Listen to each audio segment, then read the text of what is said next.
कहते हैं कि भगवान के बाद अगर किसी पर सबसे ज्यादा भरोसा किया जाता है तो वह है कानून। लेकिन क्या हो जब वही कानून एक बेबस इंसान को न्याय देने के बजाय उसे और भी ज्यादा दर्द देने लगे। सोचिए, एक पिता जिसने अपनी पूरी जिंदगी की कमाई सिर्फ अपनी बेटी की जान बचाने के लिए जोड़ कर रखी हो, लेकिन एक अनजान शहर में पहुंचते ही उसकी सारी उम्मीदें उससे छिन जाएं। मदद की तलाश में वह पुलिस के पास जाए, फिर अदालत का दरवाजा खटखटाए, लेकिन हर जगह उसे सिर्फ अपमान, लालच और भ्रष्टाचार का सामना करना पड़े। कहानी की शुरुआत एक डरावने सपने से होती है जहां कुछ गुंडे बेगुनाह लोगों पर अत्याचार कर रहे होते हैं। तभी एक आदमी लाल मिर्च पीसकर भगवान करुप्पू से न्याय की गुहार लगाता है और अगले ही पल भगवान करुप्पू घोड़े पर सवार होकर प्रकट होते हैं और सभी अपराधियों को सजा दे देते हैं। लेकिन तभी अचानक इस आदमी की आंख खुल जाती है और पता चलता है कि यह सिर्फ एक सपना था। असलियत में ये आदमी सुकुमारन नाम का एक गरीब पिता है जो अपनी बेटी बीनू के साथ केरला से चेन्नई आया है। बीनू एक गंभीर लिवर बीमारी से जूझ रही है और डॉक्टरों ने साफ कह दिया है कि अगर जल्द ट्रांसप्लांट नहीं हुआ तो उसकी जान बचाना मुश्किल होगा। ऑपरेशन के लिए लाखों रुपए चाहिए। लेकिन सुकुमारन के पास सिर्फ एक ही उम्मीद बची है, उसके परिवार का 480 ग्राम पुश्तैनी सोना। वह उसी सोने को बेचकर अपनी बेटी का इलाज करवाना चाहता है। लेकिन किस्मत को कुछ और ही मंजूर था। जैसे ही पिता और बेटी चेन्नई रेलवे स्टेशन से बाहर निकलते हैं, तभी दो चोर आते हैं और उन पर हमला करके बैग को छीनकर भाग जाते हैं। वही बैग जिसमें पूरा सोना रखा था। एक झटके में बीनू की जिंदगी बचाने की आखिरी उम्मीद भी उनसे छिन जाती है। बदहवास सुकुमारन और बीनू चोरों के पीछे दौड़ते हैं, लेकिन तब तक बहुत देर हो चुकी होती है। घायल शरीर और टूटी उम्मीदों के साथ सुकुमारन अपनी बेटी वीणु को लेकर पुलिस स्टेशन पहुंचता है। उसे भरोसा होता है कि पुलिस उसकी मदद करेगी, लेकिन स्टेशन इंचार्ज ठंगा मीना उसकी शिकायत सुनने के बजाय उसी पर सवाल उठाने लगती है। वह वीणु के कपड़ों पर टिप्पणी करती है और यहाँ तक पूछती है कि क्या वह सच में उसकी बेटी है। ये सुनकर वीणु भड़क उठती है और सोशल मीडिया पर वीडियो डालने की धमकी देती है। बदनामी के डर से पुलिस तुरंत हरकत में आती है और रातों रात कई अपराधियों को पकड़कर पूछताछ करती है। आखिरकार दो असली लुटेरे पकड़े जाते हैं। अगले दिन सुकुमारन को थाने बुलाकर बताया जाता है कि उसका सोना बरामद हो गया है, लेकिन यहाँ पर उसे मालूम चलता है कि उसका 480 ग्राम सोने में से 120 ग्राम सोना गायब है। जब वह बाकी सोने के बारे में पूछता है तब पुलिस वाली कहती है, चोरों ने शायद सोना बेच दिया है, जो मिल रहा है उसे रख लो। गनीमत ये है कि तुम्हारा सोना वापस से मिल गई, यही बड़ी बात है। लेकिन असलियत कुछ और थी। लुटेरों ने पूरा सोना पुलिस को सौंप दिया था, लेकिन पुलिस वालों ने खुद 15 तोला सोना गायब कर दिया और सारा दोष चोरों पर डाल दिया। सुकुमारन को भी सच्चाई का एहसास होने लगता है, लेकिन एक अनजान शहर में वह पुलिस से लड़ नहीं सकता था। मजबूरी में वह 360 ग्राम सोना लेने के लिए तैयार हो जाता है। तभी पुलिस उसे बताती है कि बरामद किया गया सोना सीधे उसे नहीं दिया जा सकता, पहले उसे अदालत से रिटर्न ऑफ प्रॉपर्टी का आदेश लाना होगा। ये सुनते ही उसकी बची खुची उम्मीद भी टूटने लगती है। तभी ये पुलिस वाला उसे एक विजिटिंग कार्ड देते हुए कहता है कि अगर काम जल्दी करवाना है तो इस वकील से मिल लो जिस पर लिखा था बेबी कन्नन। उसे नहीं पता था कि यह नाम उसकी जिंदगी का सबसे बड़ा अभिशाप साबित होने वाला है, क्योंकि यह आदमी न्याय दिलाने वाला नहीं बल्कि न्याय का सौदागर था। पहली नजर में बेबी कन्नन एक सफल और प्रभावशाली वकील दिखाई देता है, लेकिन असलियत में वह इस भ्रष्ट सिस्टम का सबसे खतरनाक खिलाड़ी है। उसे न्याय से नहीं सिर्फ पैसों से मतलब है। दूसरी तरफ उसी कोर्ट में प्रीति नाम की एक ईमानदार महिला वकील भी काम करती है जो हमेशा सच का साथ देती है, लेकिन भ्रष्ट जज और भ्रष्ट व्यवस्था के कारण वह अक्सर केस हार जाती है। एक दिन जब बेबी कन्नन फिर से बेईमानी करके एक केस जीत जाता है तो प्रीति गुस्से में कहती है कि एक दिन यह कोर्ट जरूर बदलेगा। इस पर बेबी कन्नन हंसते हुए जवाब देता है कि यह उसका कोर्ट है और यहाँ कुछ नहीं बदल सकता। वह यहाँ तक कह देता है कि अगर खुद भगवान भी आ जाए तो इस सिस्टम को नहीं बदल पाएंगे। वहीं सुकुमारन और बीनू बेबी कन्नन को अपना वकील बना लेते हैं। उन्हें लगता है कि इतना बड़ा और मशहूर वकील उनका केस जल्दी जीत जाएगा और उन्हें उनका सोना वापस मिल जाएगा। लेकिन धीरे धीरे उन्हें एहसास होने लगता है कि बेबी कन्नन उनकी मदद नहीं कर रहा बल्कि उनकी मजबूरी का फायदा उठा रहा है। हर सुनवाई पर वह नई तारीख ले लेता है। हर बार कोई न कोई बहाना बन जाता है और केस आगे बढ़ने के बजाय वहीं का वहीं खड़ा रहता है। सबसे हैरानी की बात यह थी कि हर तारीख के लिए बेबी कन्नन सुकुमारन से मोटी फीस वसूलता था। इतना ही नहीं, वह अपने जूनियर वकीलों और दोस्तों को महंगे होटल में बिरयानी खिलाता और उसका बिल भी उसी गरीब पिता से भरवाता था जिसकी बेटी मौत से लड़ रही थी। जब सुकुमारन बेबी कन्नन को बताता है कि चोरी हुए 120 ग्राम सोने को चोरों ने नहीं बेचा था, असल में वह सोना खुद इंस्पेक्टर ठंगा मीना ने अपने पास रख लिया था। जब बेबी कन्नन को यह बात पता चलती है तो वह गुस्सा हो जाता है, लेकिन उसकी नाराजगी का कारण न्याय नहीं था। उसे इस बात का बुरा लगा था कि पुलिस ने इतने बड़े माल में उसे हिस्सा नहीं दिया। तब वो इनके सामने अच्छा बनने के लिए मैडम ठंगा मीना को फोन करता है, लेकिन वहाँ पुलिस वाली बेबी कन्नन को खरी खोटी सुनाने लगती है। यही बात उसे और भी ज्यादा गुस्सा दिला देती है, जो कि उसे दिल पर बहुत बुरी लगती है। तब वह एक बड़ा फैसला करता है। वह अपने सैकड़ों वकीलों के साथ पुलिस स्टेशन पहुंच जाता है और वहां हंगामा शुरू कर देता है। दबाव बढ़ता देख ठंगा मीना उसे अंदर बुलाती है और चोरी किया गया पूरा 120 ग्राम सोना उसके हवाले हवाले कर देती है। साथ ही बाहर खड़े वकीलों को शांत करने के लिए मोटी रकम भी देती है। लेकिन यहाँ बेबी कन्नन अपनी असली औकात दिखाता है। वो सोने को वह चुपचाप अपने पास रख लेता है और सुकुमारन को इसके बारे में कुछ नहीं बताता और उल्टा झूठ बोल देता है कि पुलिस के पास कोई सोना नहीं मिला और शायद चोर उसे बेच चुके हैं। वहीं पुलिस से जो पैसे मिले थे उन्हें वह अपने इस कदम में साथ देने वाले वकीलों और साथियों के बीच बांट देता है। उसे बिल्कुल अंदाजा नहीं था कि जिस आदमी पर वह सबसे ज्यादा भरोसा कर रहा है वही उसकी बेटी की जिंदगी बचाने वाली आखिरी उम्मीद चुरा चुका है। समय तेजी से बीत रहा था और बीनू की हालत लगातार खराब होती जा रही थी। डॉक्टर बार बार चेतावनी दे रहे थे कि ट्रांसप्लांट में ज्यादा देर हुई तो उसकी जान बचाना मुश्किल हो जाएगा। इसके बाद एक दिन कोर्ट के बाहर एक दिन सुकुमारन की नजर एक प्राचीन मूर्ति पर पड़ती है। वहाँ एक महिला लाल मिर्च पीसकर उस मूर्ति पर चढ़ा रही होती है। ये देखकर सुकुमारन को अपना सपना याद आ जाता है। पास खड़ा एक बुजुर्ग उसे बताता है कि यह भगवान करुप्पू की मूर्ति है जिन्हें इस इलाके का रक्षक देवता माना जाता है। लोग मानते हैं कि जब इंसान हर जगह से हार जाता है और उसे कहीं न्याय नहीं मिलता तब वह लाल मिर्च चढ़ाकर भगवान करुप्पू से मदद मांगता है। कहा जाता है कि ऐसे समय में करुप्पू अपने भक्तों को कभी निराश नहीं करते। उस समय सुकुमारन इन बातों को बस एक कहानी समझकर सुनता है, लेकिन उसे नहीं पता था कि बहुत जल्द उसकी जिंदगी में ऐसा मोड़ आने वाला है जहां इंसानों की दुनिया से उम्मीद खत्म हो जाएगी और उसे सचमुच भगवान को पुकारना पड़ेगा। समय बीतता जा रहा था और हर गुजरते दिन के साथ बीनू की हालत और भी खराब होती जा रही थी। जिस केस के जल्दी खत्म होने की उम्मीद सुकुमारन लेकर चेन्नई आया था वह अब तारीख पर तारीख में बदल चुका था। कोर्ट के चक्कर लगाते लगाते उसकी बची हुई जमा पूंजी भी खत्म होने लगी थी। लेकिन बेबी कन्नन को इससे कोई फर्क नहीं पड़ता था। उसके लिए यह केस एक इंसान की जिंदगी नहीं बल्कि कमाई का जरिया था। आखिरकार एक ऐसा दिन आता है जब सुकुमारन को पूरा विश्वास होता है कि आज कोर्ट उनके पक्ष में फैसला सुनाएगा और उन्हें उनका सोना वापस मिल जाएगा। लेकिन तभी हमेशा की तरह एक नया खेल शुरू हो जाता है। सुकुमारन को लगा कि उसका सोना अब मिलने ही वाला है, तभी जज अचानक किसी जरूरी काम का बहाना बनाकर सुनवाई बीच में ही छोड़कर जाने लगता है। यह देखकर सुकुमारन का धैर्य टूट जाता है। वह पूरे कोर्ट के सामने रोते हुए चिल्लाने लगता है कि उसकी बेटी मर रही है और अब उसके पास इंतजार करने का समय नहीं बचा है। वह जज से विनती करता है कि उसे उसका सोना वापस दिला दिया जाए ताकि वह अपनी बेटी का इलाज करवा सके। लेकिन एक भ्रष्ट सिस्टम में इंसान की तकलीफ से ज्यादा महत्व अधिकारियों के अहंकार का होता है। जज को सुकुमारन की गुहार नहीं बल्कि अपनी बेइज्जती दिखाई देती है और वह जज वहां से चला जाता है, जिससे सुकुमारन के लिए यह दिन भी बेकार चला जाता है। फिर जब सुकुमारन कोर्ट के बाहर खड़ा होता है तभी बेबी कन्नन वहां आ जाता है और उल्टा उसे ही डांटने लगता है। वह गुस्से में कहता है, तुम्हारी हरकतों की वजह से आज जज मुझ पर भड़क गया है।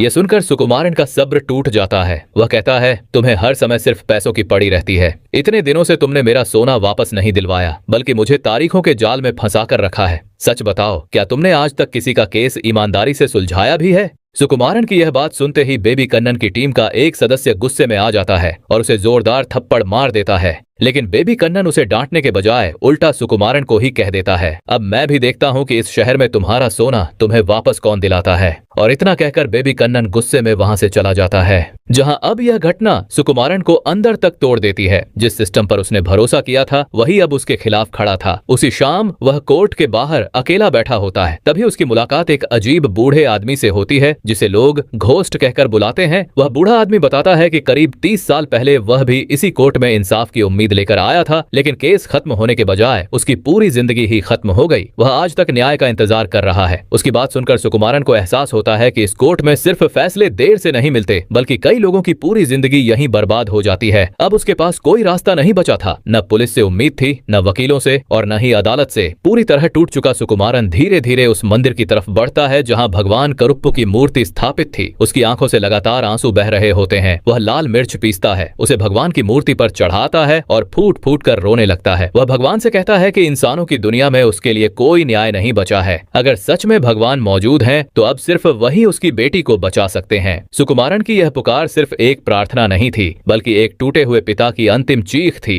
और इस बार उसकी आवाज सीधे भगवान करुप्पू तक पहुंच चुकी थी। वहीं इधर उस रात बेबी कन्नन अपनी जीत का जश्न मना रहा था। आलीशान जगह पर शराब, खाना और उसके आसपास चापलूस लोगों की भीड़ मौजूद थी। लेकिन उसी समय अचानक माहौल बदल जाता है। वहां मौजूद लोगों को महसूस होता है कि कुछ असामान्य होने वाला है। अगले ही पल वहां एक रहस्यमय व्यक्ति प्रकट होता है। ये कोई आम इंसान नहीं बल्कि स्वयं भगवान करुप्पू थे। भगवान करुप्पू के आते ही बेबी कन्नन के गुंडे उन पर हमला करने की कोशिश करते हैं, लेकिन वह सभी को कुछ ही सेकंड में जमीन पर गिरा देते हैं। जिन लोगों से आम इंसान डरता था वे भगवान के सामने तिनकों की तरह बिखर जाते हैं। अब बेबी कन्नन के चेहरे से सारा घमंड गायब हो चुका था। उसे अपनी मौत सामने दिखाई देने लगती है, लेकिन तभी वह एक ऐसी बात कहता है जो पूरी कहानी की दिशा बदल देती है। बेबी कन्नन भगवान से पूछता है कि आखिर उसे सजा क्यों दी जा रही है। वह कहता है कि उसने जो कुछ भी किया वह इस सिस्टम का हिस्सा बनकर किया। इस अदालत में बिना घूस दिए कोई फाइल आगे नहीं बढ़ती, बिना सिफारिश कोई फैसला नहीं होता और बिना भ्रष्टाचार कोई काम नहीं चलता। उसके अनुसार असली दोषी वह नहीं बल्कि पूरा सिस्टम था। फिर वह भगवान के सामने एक चुनौती रखता है। वह कहता है कि अगर भगवान सच में न्याय के देवता हैं तो अपनी सारी दिव्य शक्तियां छोड़कर एक आम इंसान की तरह इस कोर्ट में आए और सिर्फ कानून तथा ईमानदारी के सहारे सुकुमारन को उसका सोना वापस दिलाकर दिखाए। अगर वे ऐसा कर पाए तो वह अपनी हार स्वीकार कर लेगा। ये चुनौती सुनकर कुछ पल के लिए सन्नाटा छा जाता है, क्योंकि पहली बार किसी इंसान ने भगवान को ही चुनौती दे दी थी। लेकिन भगवान करुप्पू को अपने न्याय पर पूरा भरोसा था। उन्हें लगा कि अगर सच्चाई उनके साथ है तो किसी भी सिस्टम को हराया जा सकता है। इसलिए वे बेबी कन्नन की चुनौती स्वीकार कर लेते हैं। अगली सुबह उसी जर्जर कोर्ट में एक नए वकील की एंट्री होती है जिसका नाम सरवनन होता है। लेकिन असल में वह कोई आम इंसान नहीं बल्कि स्वयं भगवान करुप्पू थे, जिन्होंने इंसानी रूप धारण किया था। सरवनन सुकुमारन का केस लड़ने के लिए तैयार हो जाते हैं और पूरे आत्मविश्वास के साथ कोर्ट में पहुंचते हैं। लेकिन जैसे ही केस का नंबर आता है तभी अचानक 3 और वकील सामने आ जाते हैं। वे दावा करते हैं कि सुकुमारन की याचिका पर उनके भी हस्ताक्षर हैं, इसलिए वे भी इस केस के वकील हैं। देखते ही देखते एक ही क्लाइंट के लिए 4-4 वकील खड़े हो जाते हैं। इस अजीब स्थिति को देखकर जज परेशान हो जाता है और कोई फैसला लेने के बजाय उस दिन की सुनवाई ही रद्द कर देता है। इस तरह एक और कीमती दिन बर्बाद हो जाता है, जिससे सरवनन को समझ आ जाता है कि यहाँ न्याय से ज्यादा ताकत भ्रष्टाचार की है। इसके बाद सरवनन की मुलाकात प्रीति से होती है। प्रीति पहली ही नजर में महसूस कर लेती है कि इस व्यक्ति में कुछ असाधारण है।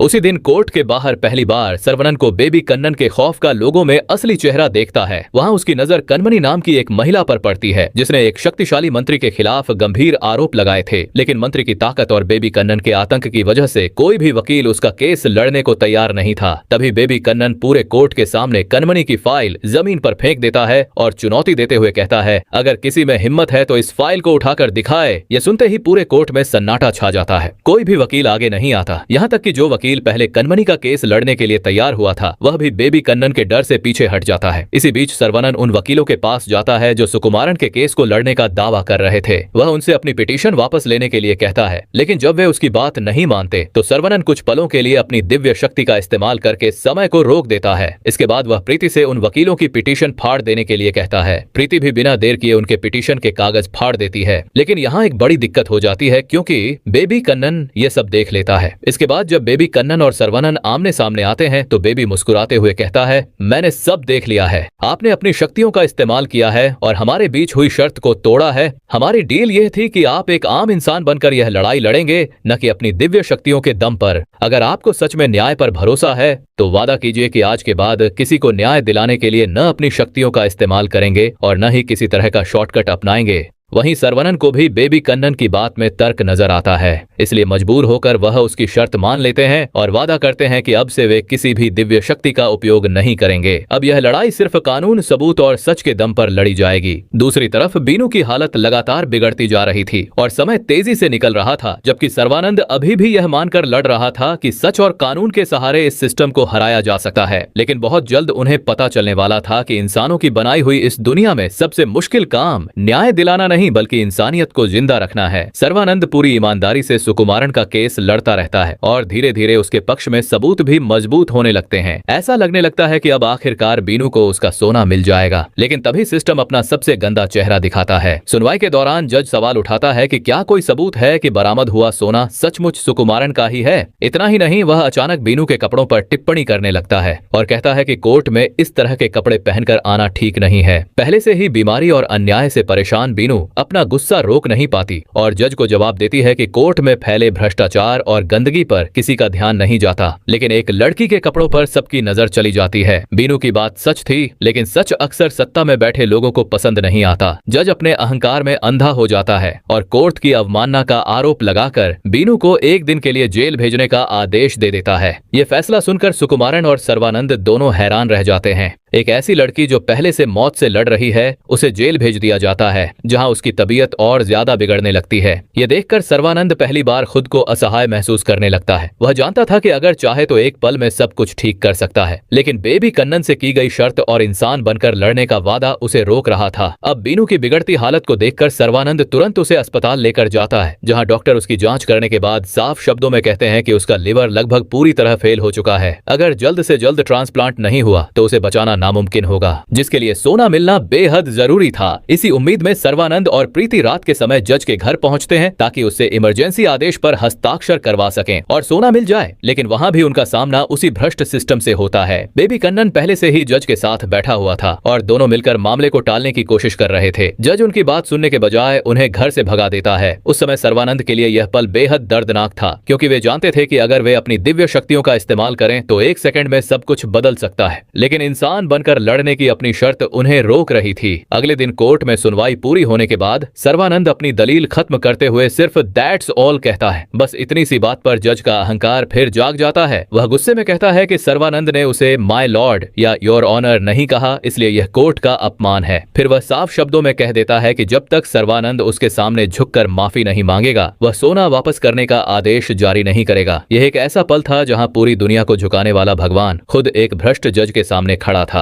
लेकिन बीनू की जान बचाने के लिए सर्वानंद अपना अहंकार त्याग देता है और जज से माफी मांग लेता है। आखिरकार आदेश जारी हो जाता है और सुकुमारन खुशी खुशी सोना लेने के बाद अस्पताल की ओर दौड़ पड़ता है। लेकिन तभी सुकुमारन के फोन पर एक ऐसी खबर आती है जो उसकी पूरी दुनिया उजाड़ देती है। उसे बताया जाता है कि बीनू अब इस दुनिया में नहीं रही। ये सुनते ही उसके पैरों तले जमीन खिसक जाती है। जिस बेटी को बचाने के लिए वह महीनों से कोर्ट के चक्कर काट रहा था, वह न्याय मिलने से पहले ही मौत की जंग हार चुकी थी। एक गरीब पिता अंदर से पूरी तरह टूट जाता है। गुस्से और दर्द में वह उस सोने को एक लालची वकील के मुंह पर फेंक कर मारता है और कहता है, अब इस सोने का क्या करूं? मेरी बेटी ही नहीं रही जिसके लिए मैं यह सब लड़ रहा था। इसके बाद वह कोर्ट के बाहर आकर वहीं कुछ सोना सर्वानंद को भी देता है और टूटे हुए दिल से कहता है, अब मुझे इसकी कोई जरूरत नहीं है। मेरी बेटी तो चली गई। जिस न्याय के लिए उसने इतने महीने संघर्ष किया था, वह न्याय जब मिला तब तक उसकी बेटी इस दुनिया को छोड़ चुकी थी। यह सिर्फ एक पिता की हार नहीं थी, बल्कि इंसान बनकर लड़ रहे भगवान की भी सबसे बड़ी हार थी। तभी बेबी कन्नन सर्वानंद के पास आता है और हंसते हुए कहता है, मैंने पहले ही कहा था कि इस सिस्टम में ईमानदारी से कुछ नहीं होता। यहाँ वही जीतता है जो भ्रष्टाचार के नियमों से खेलता है। उस पल पहली बार सर्वानंद को एहसास होता है कि इंसानों की इस व्यवस्था में कभी कभी सच जीतकर भी हार जाता है, क्योंकि जब तक न्याय मिलता है तब तक बहुत कुछ खत्म हो चुका होता है। फिर बेबी कन्नन कहता है कि वैसे भी बीनू की मौत का जिम्मेवार आप हो। अब यह चैलेंज यहीं खत्म हुआ, अब आप जा सकते हो। और रही एक बात, यहाँ का भगवान मैं हूँ। अब बेबी कन्नन की बात सर्वानंद के दिल में तीर की तरह चुभ जाती है। वह सोच में डूबा बैठा होता है कि तभी उसकी नजर फिर से कनमनी पर पड़ती है। कनमनी एक बार फिर अपने केस की फाइल वापस मांग रही होती है। तभी पता चलता है कि जिस वकील को उसने दोबारा हायर किया था वह कोई और नहीं बल्कि बेबी कन्नन की टीम का ही एक वकील था। उसने कनमनी से काफी पैसे ले लिए थे, लेकिन फिर भी जानबूझकर उसके केस को लटकाए रखा था। जब कनमनी हाथ जोड़कर उससे कहती है, प्लीज मेरी फाइल मुझे वापस दे दीजिए, मैं किसी दूसरे वकील से यह केस लड़वाऊंगी, तो वह वकील घमंड से उसकी फाइल जमीन पर फेंक देता है और कहता है, अगर इस कोर्ट में किसी ने भी यह फाइल उठाकर तुम्हारा केस लड़ने की हिम्मत दिखाई तो मैं अभी यह केस छोड़ दूंगा। लेकिन मुझे पता है कि यहाँ कोई भी वकील तुम्हारा केस लेने वाला नहीं है। आखिर में तुम्हें खुद ही हार माननी पड़ेगी। ये सुनकर कनमनी कोर्ट में मौजूद एक एक वकील से मदद की गुहार लगाती है। वह सबसे हाथ जोड़कर अपने केस के लिए लड़ने की विनती करती है, लेकिन कोई भी वकील आगे नहीं आता। पूरे कोर्ट में सन्नाटा छा जाता है। तभी सर्वानंद धीरे धीरे आगे बढ़ता है। वह जमीन पर पड़ी कनमनी की फाइल उठाता है और उसे वापस कनमनी के हाथों में सौंप देता है। ये देखकर बेबी कन्नन के गुंडे, जो वकीलों के भेष में वहां मौजूद थे, गुस्से से सर्वानंद पर टूट पड़ते हैं। लेकिन इस बार सर्वानंद का धैर्य जवाब दे चुका था। वह एक एक करके सभी गुंडों को सबक सिखा देता है और कुछ ही पलों में सबको जमीन पर गिरा देता है। इसके बाद सर्वानंद के कहने पर प्रीति कनमनी का केस अपने हाथ में ले लेती है और जहां कनमनी अपनी पूरी आपबीती सुनाती है, वह बताती है कि जब वीएम पांडियन मंत्री था तब वह उसकी पर्सनल सेक्रेटरी के तौर पर काम करती थी। शुरुआत में सब कुछ सामान्य था, लेकिन धीरे धीरे पांडियन किसी न किसी बहाने उसके करीब आने की कोशिश करने लगा। वह मौका मिलते ही उसे छूने और परेशान करने की कोशिश करता था। जब उसकी हरकतें हद से ज्यादा बढ़ गईं, तो कनमनी हिम्मत जुटाकर पुलिस के पास शिकायत दर्ज कराने पहुंच गई, लेकिन वहां भी उसे न्याय नहीं मिला। पुलिस वालों ने उसकी शिकायत लिखने के बजाय उस पर ही समझौता करने और मामला दबाने का दबाव बनाना शुरू कर दिया। कनमनी बताती है कि कुछ समय बाद जब वो मिनिस्टर चुनाव हार गया तब उसे लगा कि अब शायद उसे न्याय मिल सकता है, इसलिए उसने एक वकील की मदद से उसके खिलाफ केस दर्ज कर दिया। लेकिन उसकी बदकिस्मती यह थी कि आखिर में उसका सामना बेबी कन्नन के लोगों से हो गया, जो पहले से ही मिनिस्टर से मिला हुआ था। बेबी कन्नन और उसके आदमियों ने उसे डराने धमकाने की हर संभव कोशिश की। इतना ही नहीं, उन्होंने मीडिया को बुलाकर उसके चरित्र पर भी सवाल उठवाए ताकि लोग उसकी बात पर विश्वास ही न करें। कनमनी की पूरी कहानी सुनने के बाद प्रीति कहती है कि आप चिंता मत कीजिए, आपने इतने साल अकेले यह लड़ाई लड़ी है, लेकिन अब आप अकेली नहीं हैं। मैं वादा करती हूँ कि आपके साथ जो अन्याय हुआ है उसके लिए आपको जरूर न्याय दिलाऊंगी। यह सुनकर पहली बार कनमनी की आंखों में उम्मीद की एक छोटी सी किरण दिखाई देती है। फिर वह दिन भी आ जाता है जब कनमनी के केस की सुनवाई शुरू होती है। मंत्री वीएम पांडियन की तरफ से बेबी कन्नन कोर्ट में मौजूद होता है, जबकि कनमनी की तरफ से प्रीति केस लड़ रही होती है। प्रीति जज के सामने मंत्री द्वारा किए गए यौन उत्पीड़न और ब्लैकमेलिंग के आरोपों को विस्तार से रखती है, लेकिन तभी बेबी कन्नन अपनी चालें चलना शुरू कर देता है। वह कनमनी से सवाल करता है कि अगर उसके साथ इतना बड़ा अन्याय हुआ था तो उसने 5 साल बाद केस क्यों दर्ज कराया। इसके बाद वह पूछता है कि यह घटना कहाँ हुई थी। कनमनी बताती है कि यह घटना दिल्ली में मंत्री के घर की दूसरी मंजिल पर हुई थी। बस यही बात पकड़कर बेबी कन्नन जज के सामने एक नया तर्क रखता है। वह कहता है, माय लॉर्ड, मेरे मुवक्किल को गंभीर अर्थराइटिस है, उनके दोनों घुटनों की सर्जरी हो चुकी है, डॉक्टरों ने उन्हें सीढ़ियां चढ़ने तक से मना किया हुआ है, ऐसे में वह दूसरी मंजिल तक पहुंच ही नहीं सकते, तो यह घटना कैसे हो सकती है। इसके बाद वह एक मेडिकल रिपोर्ट पेश करता है जिसमें मंत्री की बीमारी का दावा किया गया होता है। इतना ही नहीं, वह एक ऑडियो रिकॉर्डिंग भी चलाता है जो कनमनी के चरित्र पर सवाल खड़े कर रही होती है। बेबी कन्नन दावा करता है कि यह कनमनी की अपनी आवाज है और यही उसकी सच्चाई है। लेकिन तभी अचानक कुछ अजीब होने लगता है। बेबी कन्नन जैसे ही आगे झूठ बोलने की कोशिश करता है, उसकी जुबान लड़खड़ाने लगती है। वह खुद को रोकने की कोशिश करता है, लेकिन उसके मुंह से एक एक करके सारा सच निकलने लगता है। वह चिल्लाकर कहता है, माय लॉर्ड, यह मेडिकल रिपोर्ट पूरी तरह फर्जी है, इसकी कोई सर्जरी नहीं हुई। यह आदमी तो रोज सीढ़ियां चढ़कर मुझसे मिलने आता है, इसकी टांगें बिल्कुल ठीक हैं। इसके बाद वह यह भी कबूल कर लेता है कि जो ऑडियो रिकॉर्डिंग कोर्ट में पेश की गई है वह कनमनी की असली आवाज नहीं बल्कि एक नकली एआई वॉइस है जिसे कोर्ट को गुमराह करने के लिए तैयार किया गया था। बेबी कन्नन खुद समझ नहीं पा रहा था कि उसके मुंह से यह सब सच क्यों निकल रहा है। वह बार बार झूठ बोलने की कोशिश करता है, लेकिन उसकी जुबान हर बार लड़खड़ा जाती है और सच अपने आप बाहर आ जाता है। दरअसल यह सब प्रीति की उस इच्छा का असर था जो उसने भगवान करुप्पु से मांगी थी। प्रीति जानती थी कि सर्वानंद वास्तव में भगवान है, इसलिए उसने उनसे वरदान मांगा था कि कोर्ट में जो भी इंसान झूठ बोलने की कोशिश करे उसकी जुबान लड़खड़ाने लगे। और आज वही चमत्कार हकीकत बन चुका था। सच उगलते उगलते बेबी कन्नन जज के भ्रष्टाचार का भी पर्दाफाश करने लगता है। वह बताने लगता है कि कैसे फैसले पैसों के दम पर खरीदे जाते हैं और कैसे जज भी इस पूरे खेल का हिस्सा है। ये सुनते ही जज घबरा जाता है और गुस्से में चिल्लाकर कहता है, इसे तुरंत कोर्ट से बाहर ले जाओ। पुलिस वाले तुरंत बेबी कन्नन को पकड़कर कोर्ट के बाहर ले जाते हैं, लेकिन जैसे ही वह कोर्ट की सीमा से बाहर निकलता है उसकी जुबान फिर से सामान्य हो जाती है। उसी पल बेबी कन्नन को एहसास होता है कि उससे बहुत बड़ी गलती हो गई है। उसे समझ आ जाता है कि यह कोई साधारण घटना नहीं बल्कि भगवान करुप्पु की शक्ति का असर है जो सिर्फ कोर्ट और उसके आसपास के इलाके में काम कर रही है। और यहीं से उसके दिमाग में एक नई और खतरनाक योजना जन्म लेती है। दूसरी तरफ इस चमत्कार के बाद कोर्ट में पहली बार सच की जीत होने लगती है और लोगों को न्याय मिलने की उम्मीद फिर से जाग उठती है। फिर बेबी कन्नन का सामना सर्वानंद से होता है। सर्वानंद उसकी तरफ देखकर कहते हैं, तुमने ही कहा था ना कि अगर इस कोर्ट में भगवान भी आ जाए तब भी यहाँ काम करने का तरीका नहीं बदलेगा। तो अब सुन लो, भगवान आ चुका है, यह इलाका मेरा है और अब यहाँ किसी के साथ अन्याय नहीं होगा। मेरी अनुमति के बिना यहाँ कोई गलत काम नहीं कर पाएगा। यह सुनकर बेबी कन्नन के चेहरे का रंग उड़ जाता है। दूसरी तरफ इस जज के भ्रष्टाचार का सच सामने आने के बाद उसे उसके पद से हटा दिया जाता है। इसके बाद एक हैरान कर देने वाला चमत्कार देखने को मिलता है। भगवान करुप्पु के प्रभाव वाले पूरे क्षेत्र के चारों तरफ एक विशाल लाल रंग का घेरा बन जाता है। इस घेरे का मतलब यह था कि अब उसके अंदर कोई भी व्यक्ति गलत काम नहीं कर पाएगा। अगर कोई चोर चोरी करने के इरादे से किसी घर में घुसता तो वह सामानों को व्यवस्थित करने लगते हैं। अगर कोई किसी को मारने के लिए हथियार उठाता तो वही हथियार छोड़कर सामने वाले को नारियल पानी पिलाने लगता। यानी लोगों के मन में जैसे ही कोई बुरा विचार आता वह अपने आप अच्छे विचार में बदल जाता। धीरे धीरे पूरे शहर का माहौल बदलने लगता है। अपराध लगभग खत्म हो जाते हैं। चोरी, लूट, मारपीट और धोखाधड़ी जैसी घटनाएं बंद होने लगती हैं। जब अपराध ही नहीं होते तो कोर्ट में नए केस आना भी बंद हो जाता है। इतना ही नहीं, सालों से लंबित पड़े हजारों पेंडिंग केस भी तेजी से निपटने लगते हैं। जो वकील पहले लोगों की मजबूरी का फायदा उठाकर पैसा कमाते थे, उनकी कमाई भी बंद होने लगती है। यहाँ तक कि जो लोग रोज बिरयानी और महंगे खाने उड़ाते थे, वे भी अब सादा और सामान्य खाना खाने लगे थे। देखते ही देखते पूरा इलाका बदल जाता है और पहली बार लोगों को महसूस होता है कि न्याय सिर्फ कोर्ट के फैसलों से नहीं बल्कि लोगों की सोच बदलने से आता है। वहीं इस बदलाव की वजह से कोर्ट में काम करने वाले लोग भी भगवान करुप्पू के सामने हाथ जोड़कर खड़े हो जाते हैं। वे अपनी गलतियों के लिए माफी मांगते हैं और स्वीकार करते हैं कि सालों तक उन्होंने लोगों के साथ अन्याय किया है। दूसरी तरफ बेबी कन्नन यह सब देखकर समझ जाता है कि इन सारे बदलावों के पीछे भगवान करुप्पू की शक्ति और उनके मंदिर का प्रभाव है। तभी उसके दिमाग में एक नई चाल आती है। वह सोचता है कि अगर किसी तरह भगवान करुप्पू के मंदिर को वहां से हटा दिया जाए तो उनका प्रभाव भी खत्म हो जाएगा और फिर से उसका राज शुरू हो जाएगा। इसके बाद बेबी कन्नन अपने कुछ आदमियों को मंदिर तोड़ने और भगवान करुप्पू की मूर्ति हटाने के लिए भेजता है, लेकिन जैसे ही वे लोग मंदिर के पास पहुंचते हैं, सर्वानंद वहां आ जाता है और उन सब की जमकर पिटाई कर देता है। इसी दौरान सर्वानंद को गिरा हुआ फोन मिलता है, जिसे उठाने पर दूसरी तरफ बेबी कन्नन होता है, जो अपने आदमियों से पूछ रहा होता है, काम हो गया या मुझे खुद आना पड़ेगा। तब सर्वानंद फोन उठाकर कहता है, जल्दी आ जाओ, मैं तुम्हारे लिए नर्क का वन वे टिकट तैयार करके बैठा हूँ। अब फोन पर यह सब बात हो ही रही थी कि तभी एक ट्रक आकर उसके गाड़ी को धक्का मार देती है, जिससे उसकी गाड़ी पलट जाती है। जहां मालूम चलता है कि इन सब के पीछे किसी और का हाथ नहीं बल्कि उस जज का हाथ था। उसकी नौकरी उसके वजह से चली गई थी,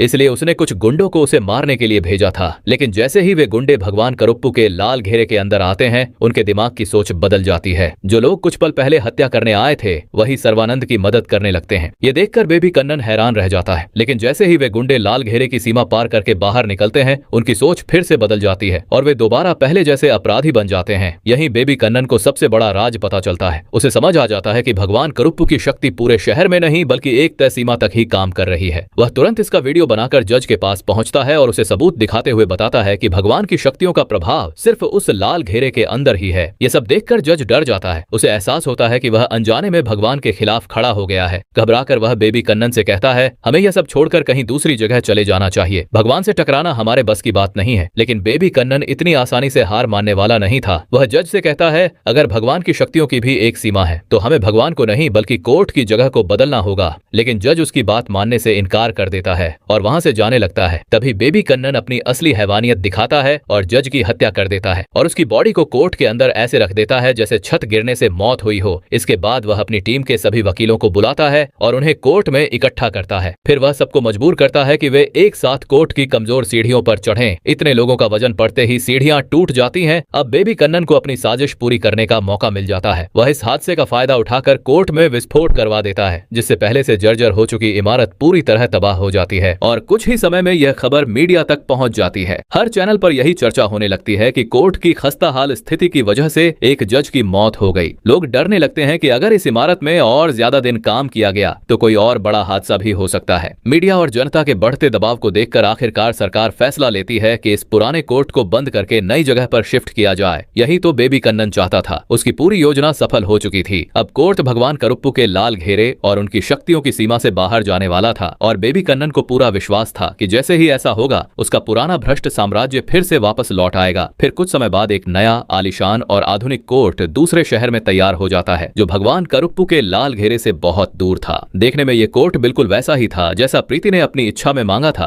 अब नए कोर्ट में कनमनी के केस की आखिरी सुनवाई होती है। एक तरफ प्रीति कनमनी की तरफ से खड़ी होती है, जबकि दूसरी तरफ बेबी कन्नन मंत्री की ओर से केस लड़ रहा होता है। दोनों वकील अपनी अपनी फाइनल क्लोजिंग आर्ग्यूमेंट्स जज के सामने रखते हैं। जब प्रीति अपनी अंतिम दलील खत्म करती है, तभी जज की नजर उसकी फाइल में रखे एक कागज पर पड़ती है। उस कागज पर लिखा होता है, भगवान करुप्पू सब देख रहे हैं। ये पढ़ते ही जज घबरा जाता है। तभी उसे ऐसा महसूस होता है जैसे कोई अदृश्य शक्ति उसे देख रही हो। कुछ पल के लिए वह पूरी तरह सहम जाता है और उसके चेहरे का रंग उड़ जाता है। इसके बाद जज फैसला सुनाना शुरू करता है। सभी को लगता है कि वह भी पहले की तरह पैसों के दबाव में आकर बेबी कन्नन के पक्ष में फैसला देगा, लेकिन इस बार ऐसा नहीं होता। जज कनमनी के पक्ष में फैसला सुनाता है। वह कहता है कि मंत्री वीएम पांडियन यौन उत्पीड़न का दोषी है, इसलिए उसे 3 साल की जेल और 75 लाख रुपए का जुर्माना भरना होगा। इतना ही नहीं, बेबी कन्नन के खिलाफ भी कार्रवाई की जाती जाती है। कोर्ट को गुमराह करने, झूठे सबूत पेश करने और न्याय प्रक्रिया को प्रभावित करने के आरोप में उसकी वकालत का लाइसेंस रद्द कर दिया जाता है और उसे वकालत करने से बर्खास्त कर दिया जाता है। लेकिन इसके बाद सबसे बड़ा खुलासा होता है। सभी लोगों को पता चलता है कि जिस नए इलाके में कोर्ट बनाया गया था वहां भी भगवान करुप्पू का मंदिर स्थापित हो चुका है और यह कोई और नहीं, प्रीति ने ऐसा किया था। यानी बेबी कन्नन जिस शक्ति से बचने के लिए कोर्ट को दूसरी जगह ले गया था वह शक्ति उससे पहले ही वहां पहुंच चुकी थी। ये देखकर बेबी कन्नन पूरी तरह हैरान रह जाता है। वहीं कोर्ट में काम करने वाले बाकी लोग भी डर और सम्मान के साथ भगवान करुप्पू को हाथ जोड़कर याद करने लगते हैं। अब वे पहले की तरह गलत काम करने से घबराने लगते हैं क्योंकि उन्हें लगता है कि अगर उन्होंने किसी के साथ अन्याय किया तो भगवान करुप्पू उन्हें सजा देने जरूर आएंगे।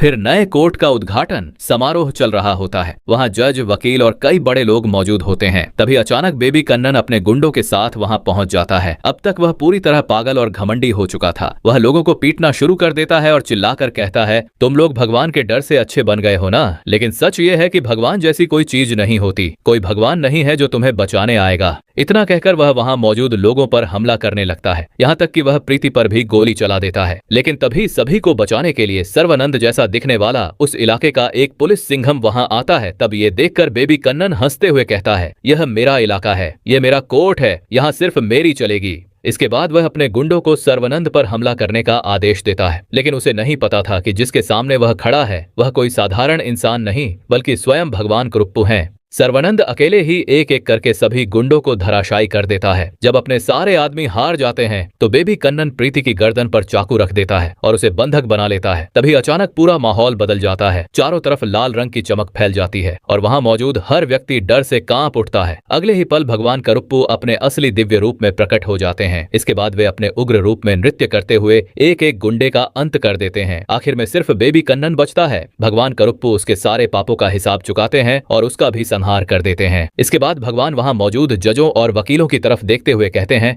लोग तुम्हें भगवान का रूप मानकर न्याय की उम्मीद में यहाँ आते हैं, इसलिए उन्हें तारीखों और भ्रष्टाचार के जाल में मत फंसाओ। न्याय में देरी भी अन्याय ही होती है। ये सुनकर वहां मौजूद सभी जज, वकील और लोग हाथ जोड़कर भगवान को प्रणाम करते हैं। इस तरीके से जो कोई भी आता और जिनका केस फंसा होता है अब उन्हें एक एक कर न्याय मिलना शुरू हो जाता है, जो यह दिखाता है कि अब सिस्टम सचमुच बदल चुका है। फिर प्रीति को एक भावुक कर देने वाला दृश्य देखने को मिलता है जहां बीनू और सुकुमारन एक रेस्टोरेंट में साथ बैठे बड़ी तसल्ली से बिरयानी खा रहे होते हैं। दरअसल बीनू की आखिरी इच्छा यही थी कि अगर उनका केस सॉल्व हो जाए और कानून उनके पक्ष में फैसला सुना दे तो वह अपने पिता के साथ बैठकर भरपेट बिरयानी खाएगी। लेकिन किस्मत को कुछ और ही मंजूर था और फैसला आने से पहले ही वह इस दुनिया को छोड़कर चली गई थी। अब जब आखिरकार दोषियों को सजा मिल चुकी थी और न्याय की जीत हो चुकी थी तब यह दृश्य इस बात का संकेत देता है कि कहीं न कहीं बीनू की आत्मा को शांति मिल गई है। अब कहानी के आखिर में एक ऐसा दृश्य दिखाया जाता है जहां संसद में एक सांसद वकीलों के हितों और न्याय व्यवस्था से जुड़े मुद्दों पर बहस कर रहा होता है। उसकी सोच और बातें काफी हद तक बेबी कन्नन की याद दिलाती हैं। वह सिर्फ वकीलों के फायदे की बात करता है और संसद में बैठा स्पीकर भी उसकी बातों से खुश दिखाई देता है। लेकिन तभी एक दूसरा नेता खड़ा होता है जो बिल्कुल सर्वानंद जैसा दिखता है। उसे देखकर यह समझ आ जाता है कि जिस तरह समाज में बेबी कन्नन जैसे लालची, स्वार्थी और भ्रष्ट लोग मौजूद हैं, उसी तरह सर्वानंद जैसे ईमानदार और न्यायप्रिय लोग भी मौजूद हैं जो सच और इंसाफ की रक्षा के लिए हमेशा खड़े रहते हैं। और इसी संदेश के साथ फिल्म समाप्त हो जाती है। इस फिल्म से हमें यही सीख मिलती है कि बुराई चाहे कितनी भी ताकतवर क्यों न हो, उसके सामने कहीं न कहीं अच्छाई भी मौजूद होती है। न्याय मिलने में देर हो सकती है लेकिन अगर सच के लिए लड़ाई जारी रखी जाए तो आखिर में जीत सच्चाई की ही होती है। सुरक्षित रहें, सतर्क रहें और मिलते हैं अगली कहानी में। जय हिंद।